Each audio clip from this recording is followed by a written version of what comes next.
வணக்கம் நண்பர்களே. ஒரு மூலிகை ஓராயிரம் நன்மைகள். உணவாகவும் மருந்தாகவும் பயன்படக்கூடிய மூலிகைகள். தாயை விட மேலானது என்று அந்த மூலிகை பாராட்டப்பட்டுள்ளது, புகழப்பட்டுள்ளது. ஒரு தாயானவர் ஒரு குழந்தையை எவ்வளோ பக்குவமாக, ஒரு மேன்மையாக, எவ்வளோ பாதுகாப்பாக வளர்ப்பாங்களோ அதை விட மேன்மையானது அந்த மூலிகை பற்றி பெருமைகள் பாடப்பட்டுள்ளது.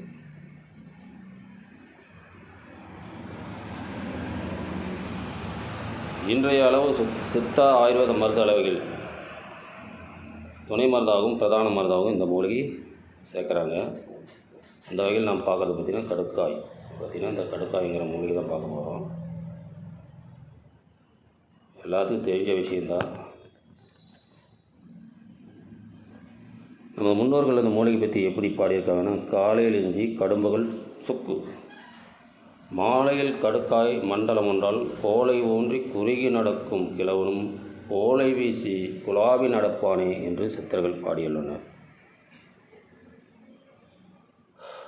கடுக்காய் உண்டால் மிடுக்காய் வாழலாம் என்று பழமொழிகள் உண்டு. ஈனாத மாட்டுக்கு ஒரு கடுக்காய், இளம் பிள்ளைத்தாச்சிக்கும் 7 கடுக்காய் போன்ற பழமொழிகளும் கடுக்காய் பற்றிய பெருமைகள் பறைசாற்றுகின்றன. இந்த கடுக்காயில் பார்த்திங்கன்னா 7 வகைகள் உண்டு என்று சொல்லப்படுகிறது. ஒன்று விஜயன், சரோஜினி, பிருதிவி, அமிர்தம், சிவந்தி, திரிவிருத்தி, அபயன் என்பனவாம். இதில் கருங்கடுக்காய், செங்கடுக்காய், வறுக்கடுக்காய், பால் கடுக்காய் இந்நான்கும் மேற்படி 7 இலைகளில் அடங்கியவை என்று மருத்துவ நூலில் சொல்லப்பட்டுள்ளது. தவிர காபூல் கடுக்காய் என வேறொரு ஜாதியம் உண்டு என்றும் சொல்லப்படுகிறது. இது யுனானி மருத்துவத்தில் அதிகமாக பயன்படுத்தப்படுவதாகவும் சொல்லப்படுகிறது. கடுக்காய் மரமானது திருக்குறுக்கை வீரட்டம் திருத்தலத்தில் தலவிருட்சமாக காணப்படுகிறது. கடுக்காய் மரமானது திருக்குறுக்கை வீரட்டம் ஸ்தலங்களில் தலவிருட்சமாக காணப்படுகிறது. கம்பு ஊன்றும் கிழவனும் கடுக்காய் சாப்பிட்டால் கம்பீரமாய் நடப்பான் என்று மருத்துவ நூலில் புகழப்பெற்றுள்ளது.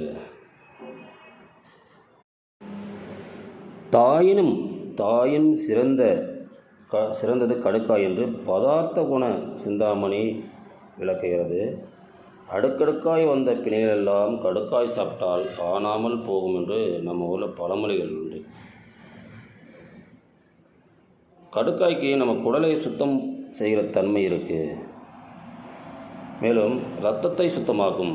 அதாவது கடுக்காய் மலச்சிக்கல் பலச்சிக்கல் என்று சொல்வார்கள். பார்த்திங்கன்னா கடுக்காய் அன்றாடம் நம்ம பயன்படுத்தும் பொழுது அது அனுபானத்தை பொறுத்து மருத்துவ குணம் மாறும்.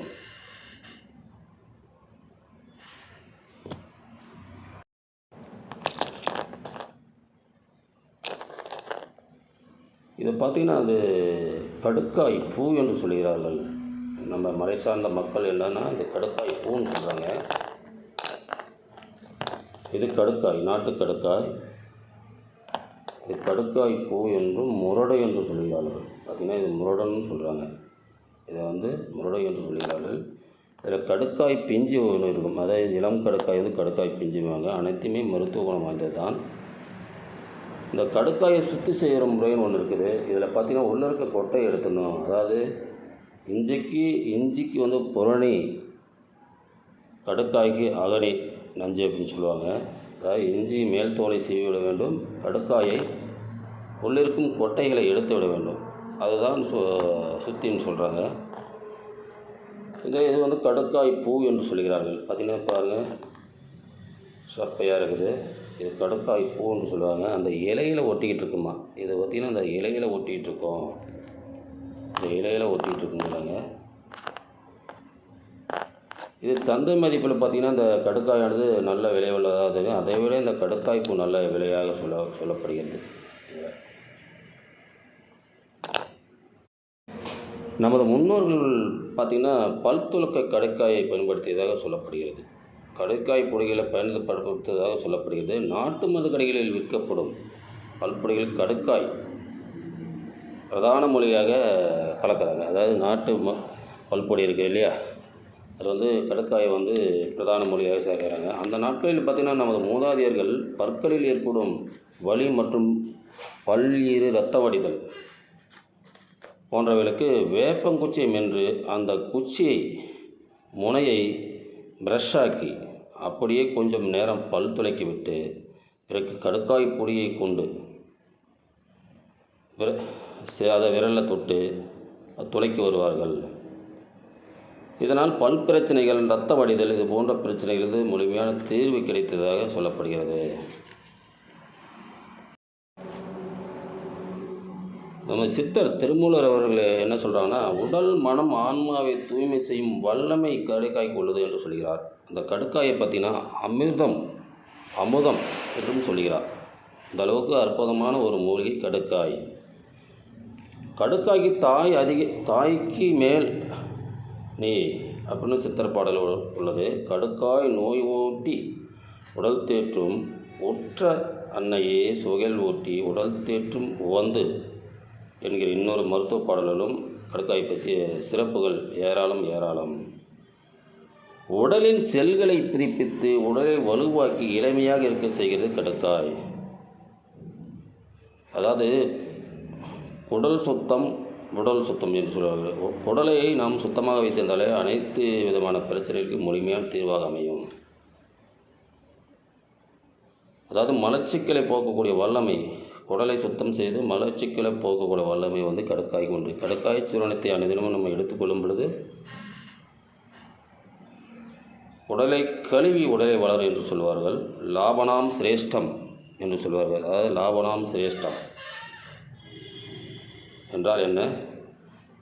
ஆரோக்கியங்களில், அதாவது லாபங்களில் சிறந்தது உடல் ஆரோக்கியம். அதாவது லாபனாம் சிரேஷ்டம் என்பார்கள். அந்த லாபனாம் சிரேஷ்டத்தை நமக்கு உணர்த்துவது இந்த கடுக்காய் மூலிகையாகும். இந்த கடுக்காய் மூலிகை பற்றினா அனைத்து விதமான மருந்துகளிலும் செயல்பாட்டிற்கும் இந்த கடுக்காய் மூலிகை பயன்படுத்தப்படுகிறது. சித்தா ஆயுர்வேத மருந்துகளில் பிரதானமாகவும் துணை மருந்தாகவும் இந்த கடுக்காய் மூலிகை பயன்படுத்தப்படுகிறது.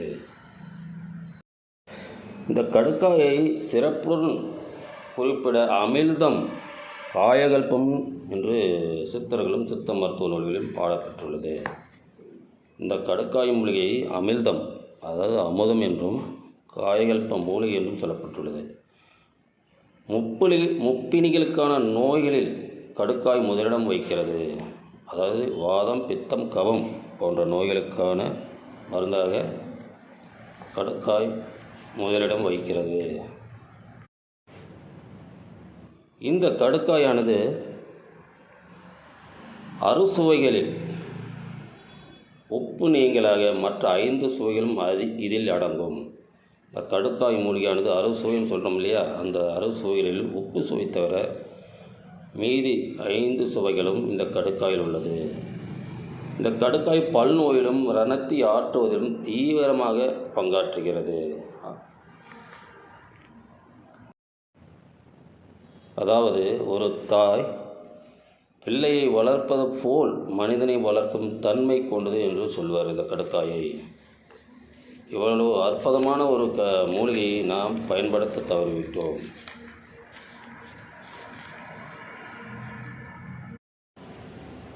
எவ்வளவு அற்புதமான மூலிகை பயன்படுத்தக்கூடாத சில விஷயங்கள் உண்டு. அதாவது சிலர் பயன்படுத்தக்கூடாது. அதாவது ஜீரண சக்தி குறைந்திருப்பவர்கள், வறட்சியான உணவு உட்கொள்பவர்கள், பட்டினி கிடப்போர்,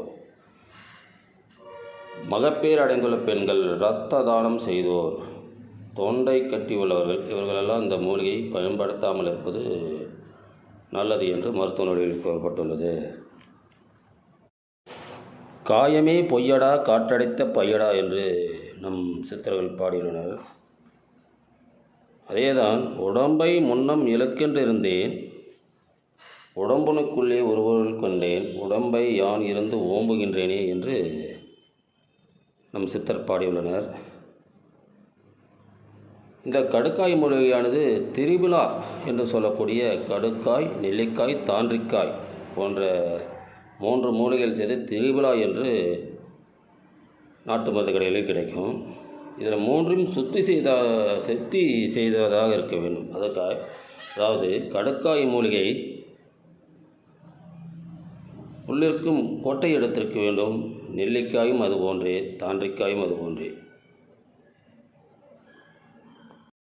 தாண்டிக்காய் பற்றி ஏற்கனவே ஒரு காணொளி போட்டிருக்கோம், நம்ம சேனலில் இருக்கும் பாருங்கள். தாண்டிக்காய், கடுக்காய், நெல்லிக்காய், அதாவது கடுக்காய், நெல்லிக்காய், தாண்டிக்காய் இந்த திரிபுலாக்களில் பிரதான முதல் மூலிகையாக கடுக்காய் தான் சொல்லுவாங்க. அதாவது கடுக்காய், தாண்டிக்காய், நெல்லிக்காய். இந்த நெல்லிக்காயை பற்றிய புராணங்களில், சங்க இலக்கியங்களில் பாடப்பட்டுள்ளது பெருமையாக. இவ்வளோ அற்புதம் குணம் உள்ள, அதாவது தாண்டிக்காய் தின்ன தாண்டி ஓடுவான் என்று சொல்வார்கள். அதுபோல் கடுக்காய், நெல்லிக்காய், தாண்டிக்காய் இந்த 3ம் கலந்த ஒரு மூலிகை தான் திரிபுலா. இந்த 3ஐயும் நம்ம கலந்த சூரணங்களை அனுதினமும் எடுத்துக்கொண்டு நல்ல ஆரோக்கியமுடன் வாழ முடியும் என்று சித்தர்களும் மருத்துவ நூல்களிலும் போலப்பெற்றுள்ளது, பாடப்பட்டுள்ளது. மேலும் நமது மூலிகைகளை நமது சந்ததியினருக்கு அறியாமையால் தெரியாமல் இருக்கும் நமது சந்ததியினருக்கு நல்லதொரு மூலிகைகளை வழிகாட்டி வாய்ப்பு தந்து உருவாக்கிட வேண்டும்.